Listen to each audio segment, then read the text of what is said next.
Beautiful shade and full జాల్ weaving and ఒక్కసారి ప్రిల్స్ చూడండి ఎంత ప్రతి ఉందో. అండ్ ఫుల్ ఫ్రీ సైజ్ అనమాట, ఫుల్ గేర్ ఉంది. Paithani style of border with cut work వస్తుంది. అండ్ ఇది వచ్చేసి blouse and fine quality lining. And blouse కూడా గ్రాండ్గా పైతానీ బోర్డర్ వచ్చేస్తుంది.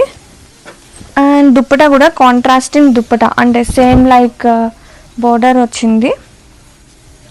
జాల్ వీవింగ్ ఉంటుంది. అండ్ ఒక్కసారి హిప్ చూడండి, ఫ్రీ సైజ్ అనమాట. And Paithani style of border వస్తుంది విత్ కట్ వర్క్ వస్తుంది. అండ్ బ్లౌజ్ అండ్ లైనింగ్ చూద్దాం. Fine quality lining and blouse అనమాట ఇది వచ్చేసి. అండ్ బెస్ట్ ప్రైసెస్ అండి, ఎంత మంచి ప్రైసెస్తో ఫైన్ క్వాలిటీ, చాలా ప్రతి ఉంది. అసలు కలర్ చూడండి ఎంత బాగుందో, ఫైన్ డార్క్ మెరూన్ కాంబినేషన్తో. అండ్ ఇది వచ్చేసి కాంట్రాస్టింగ్